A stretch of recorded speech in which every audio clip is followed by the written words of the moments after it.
हाय viewers, तो चलिए शुरू करते हैं। देवेंद्र दांगी द्वारा लिखा गया काव्य संग्रह कुड़न। तो चलिए शुरू करते हैं इसकी कविता, जिसका शीर्षक है घाव। घाव के अपने प्रकार हैं, कुछ दर्द छोड़ जाते हैं, कुछ दाग। दुर्घटनाओं में आई चोटों के घाव भर जाते हैं, दाग बने रहते हैं। गाल पर पड़े तमाचों के दाग छूट जाते हैं, घाव बने रहते हैं। जिनके दाग छूट जाते हैं वे घाव देर तक हरे रहते हैं, भीतर ही भीतर किसी कोने में। उनको भरने के लिए कोई मलहम नहीं सिवाय प्रेम के। घाव देने के बाद किया गया प्रेम अनावश्यक है। गुलाब का फूल तोड़ने के पहले कांटा चुभ जाए तो फूल अच्छा नहीं लगता। इसी के साथ ये कविता भी समाप्त होती है। तो चलिए अब शुरू करते हैं इसी काव्य संग्रह की अगली कविता, जिसका शीर्षक है नाजुक चीज़ें। तो चलिए शुरू करते हैं ये कविता। चीज़ें नई होती हैं तो हज़ार मुसीबतें झेलती हैं। दुर्घटना में घुटने ज़्यादा टूटते हैं, उंगलियों पर खरोंच भी नहीं आती। जब कभी हम बरामद होते हैं तब अखबार मेरी फ़ोटो साफ छापता है, तुम्हें ब्लर कर देता है। संसार की सबसे नाजुक चीज़ें किसी बड़े हादसे में सुरक्षित बच जाती हैं। इसी के साथ ये कविता भी समाप्त होती है। तो चलिए अब शुरू करते हैं इसकी अगली कविता, जिसका शीर्षक है मजदूर और कविता। तो चलिए सुनते हैं ये कविता। उसको भूख लगने पर मैं उसे अपनी कविता खिलाऊंगा। वो एक और कविता तोड़कर मेरे मुंह पर मारेगी और कहेगी, कविता में नहीं होती कैलोरी, मेरा नहीं भरता पेट। उसके ऐसे धुतकारने से मर जाएगा मेरे भीतर का कवि, जो कभी उसके सहलाने से बना था। फिर जन्म होगा मजदूर का, जो मेहनत करेगा, कमाएगा पैसा, लाएगा रोटी जिसमें होगी बहुत सारी कैलोरी।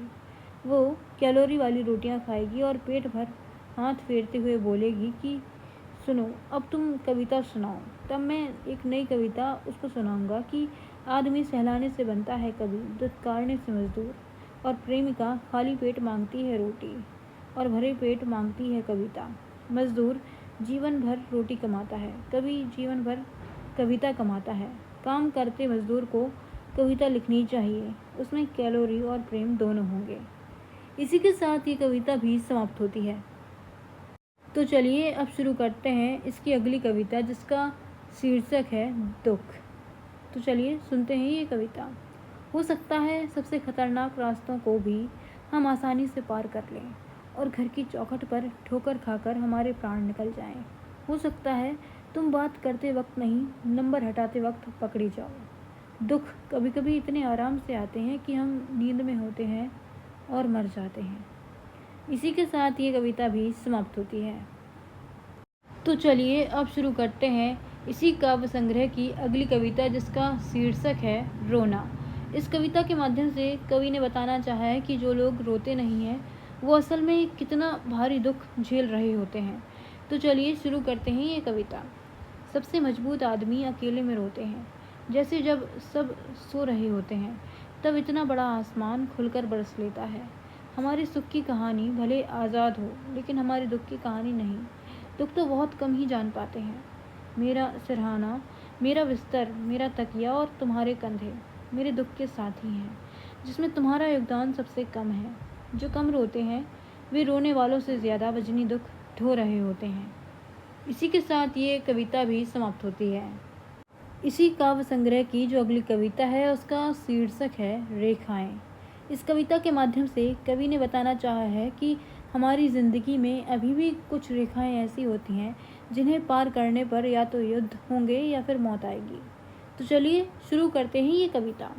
मछलियाँ तालाब के बाहर आकर धूप नहीं सेक सकती, स्त्रियाँ मंगलसूत्र से गला फांदकर आत्महत्या नहीं कर सकती, तुम घर से निकल नहीं सकती और मैं तुम्हारा चबूतरा चढ़ नहीं सकता। ऐसी कितनी रेखाएं हैं जिन्हें पार करने पर या तो युद्ध होगा या मौत आएगी। इसी के साथ ये कविता भी समाप्त होती है। इसी काव्य संग्रह की जो अगली कविता है उसका शीर्षक है एक लड़की जीवन भर मेरी राह तकती रही। तो चलिए सुनते हैं ये कविता। निकलते रहे दिन, बदलते रहे कैलेंडर, उंगलियां धूप उसके माथे से उतर कर पैरों तले खिसकती रही।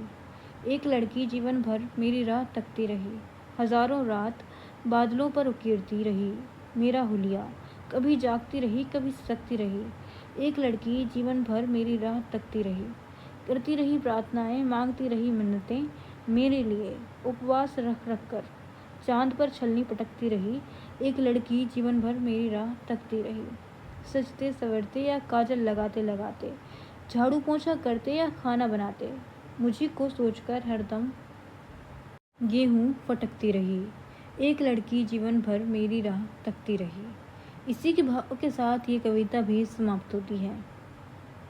तो चलिए अब शुरू करते हैं इसी काव्य संग्रह की अगली कविता, जिसका शीर्षक है चांद। तो चलिए शुरू करते हैं ये कविता।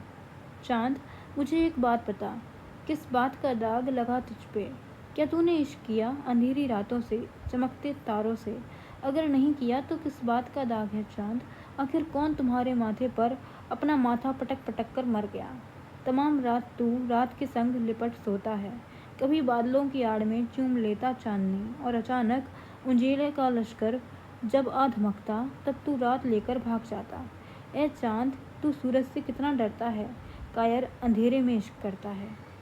इसी के साथ ये कविता भी समाप्त होती है। इसी काव्य संग्रह की जो अगली कविता है उसका शीर्षक है वक्त बीत जाता है।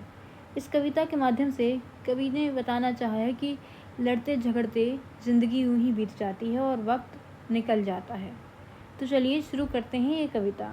एक घड़ा है जिसका पानी टिप टिप करके रिश्ता है, एक घड़ी है जिसका कांटा टिक टिक करके घिसता है, एक अमीरी जिसके हाथों काजू दाखें पिसता है, एक गरीबी जिसको हासिल केवल एक व्यवस्था है। लड़ता और झगड़ता दुख एक दिन जीत ही जाता है, घड़ा रीत जाता है, वक्त बीत जाता है। इसी भाव के साथ ये कविता भी समाप्त होती है। तो चलिए अब सुनते हैं इसी काव्य संग्रह की अगली कविता, जिसका शीर्षक है जिन्हें सोचकर किया। इस कविता के माध्यम से कवि ने बताना चाहा है कि हम जिंदगी में जो भी सोचते हैं वो अक्सर में हो ही नहीं पाता। तो चलिए शुरू करते हैं ये कविता। जिन्हें सोच के किया वे सारे काम विफल हुए। जब सोचता था कि तुम मान जाओगी तब तुम नहीं मानी। जिस दिन मैं उम्मीद हार चुका था उस दिन अचानक से तुमने हाँ कह दिया। मैंने जिस महीने सोचा था कि घर खरीद लूँगा उस महीने चादर भी नहीं ले पाया। जिस महीने सोचा था कि बचा लूँगा सब कुछ उस महीने तमाम लुटा दिया। इतने सारे दिन तुम्हारे मकान की खिड़की ताकता रहा, तब तुम नहीं दिखी। जिस दिन तुम्हारी गली से गर्दन झुका के निकला उस दिन तुम खड़ी थी। ऐसा तुम बाद में बताती हो। किसान सोचता है आज बारिश रुक जाएगी तो वह और बढ़ जाती है। किसान सोचता है आज बारिश हो जाएगी तो धूप चिलचिला जाती है। कभी कभी मुझे लगता है मैं तुम्हारा विलोम शब्द हूँ, जो इस कोशिश में है कि वह कभी ना कभी तुम्हारा पर्याय हो जाएगा। इसी भाव के साथ ये कविता भी समाप्त होती है। तो चलिए अब शुरू करते हैं इस काव्य संग्रह की अगली कविता, जिसका शीर्षक है नानी माँ। तो चलिए सुनते हैं ये कविता। मेरी नानी जब हंसती थी तो उनके मसूड़े दिखते थे, ठीक वैसे जैसे मेरी माँ के मौसियों के दिखते हैं, और हल्के हल्के मेरे भी। मेरी नानी का पेट गोल गेंद सा था, जिसे बचपन में मैं तबला समझता था। उसकी बिंदी आम औरतों की बिंदियों से नहीं मिलती थी। उनकी पायलों में घुंघरू नहीं थे, मानो चांदी की बेड़ियां हों। मेरी मामियों के मोबाइलों से वो मेरी माँ से बात करते वक्त फूट पड़ती थी। कभी कभी रोते रोते ही पूछ लेती थी मेरा हाल।